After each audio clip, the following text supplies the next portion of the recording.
Hello, this is Maggie Brown. So I'm going to walk you through my visual for my visual literacy project. So out of all the choices, I decided to make an infographic.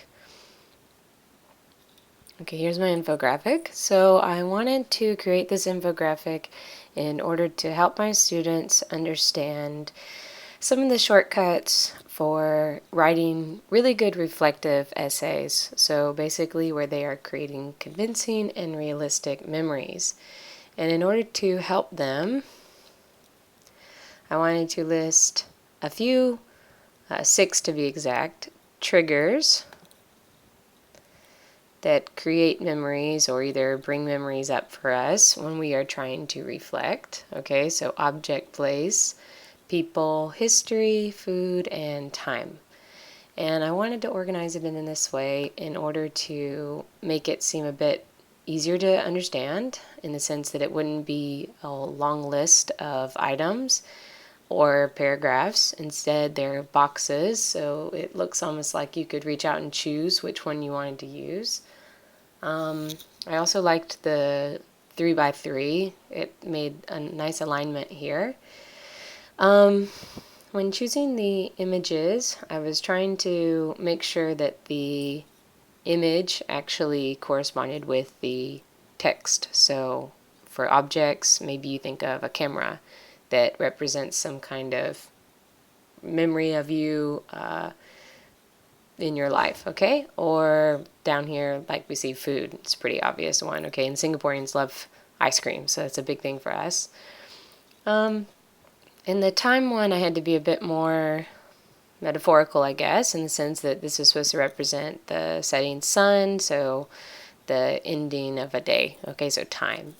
And I also wanted to keep my text underneath in these boxes short so that they felt it was a bit more digestible as well. So again, organization, the images to kind of help correspond the, associations here. What you would think of history, okay, the Leaning Tower of Pisa, that kind of thing. And I also wanted to create something that was a bit shorter and easier to read. Okay, so moving on, then I want to talk to them about, okay, next step. So the second thing here is you need to write your story.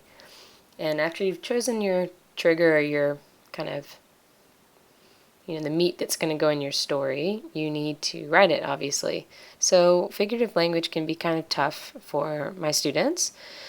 So I just wanted to focus on 4 main ones. So I've got simile, metaphor, imagery, and symbolism. I didn't want to kind of overload them. They certainly know more. They know personification and, the whole long list, but I didn't want to include those. I just wanted to keep it short, sweet, and to the point here. I find these to be the best when it comes to doing the reflective writing anyways for them. Okay, so there's the explanation. I didn't put examples. I just kind of wanted to keep it short with the description. Then moving on, this is a big issue for my students. Why do we even have to do this? So I'm trying to create a visualization here of why figurative language is important. Normally I would give them this demo in class, but I figured, well, I could give this as flipped classroom. They could do this at home, save me from having to do it in class, because I think it's still something you can do on your own. So basically they would read I Wandered Lonely as a Cloud by William Wordsworth. And I'll tell them, okay, on your first read, what did you see? And, I kind of make fun of them a little bit. I'm like, well, some of you are seeing these like really poorly drawn flowers. Maybe you've got that they're daffodils. Maybe you know what a daffodil looks like, right? But the point is to explain to them that when we use figurative language, we try to kind of add to this image and make it more realistic, more convincing, deeper in a sense. And I teach them 2 ways to do that: imagery and motion. So using imagery, the 5 senses, and also creating a sense of motion in your story. So this is the only one that the motion part might be a bit hard to convey, but hopefully you can see how it adds here. Basically, it would just be like describing you're heading left, right, north, south, that kind of thing to give that motion. So I just put directional description, but that may not be obvious.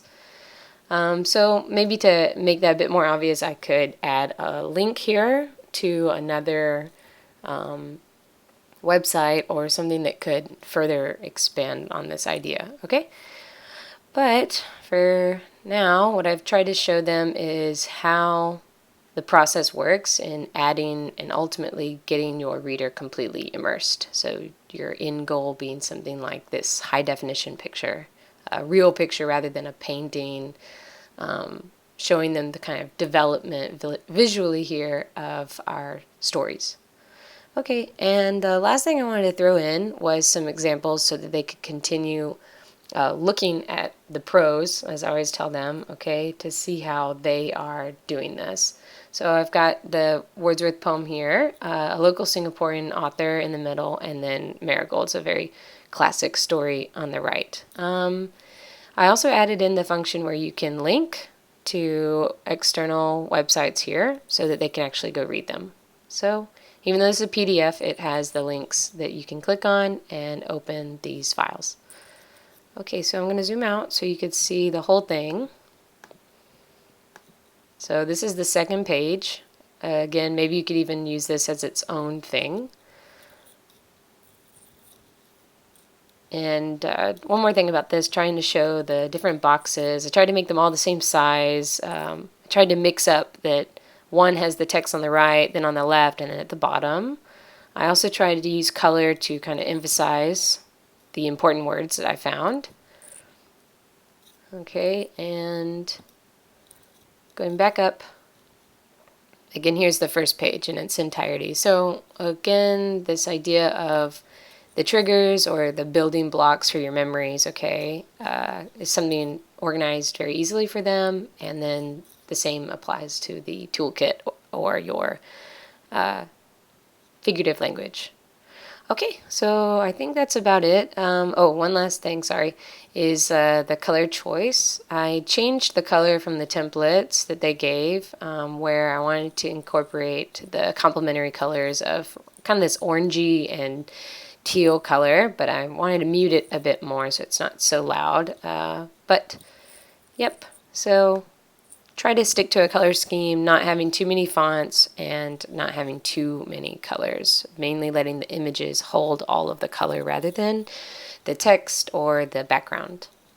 Okay, well, that's all. So thanks for listening. Bye.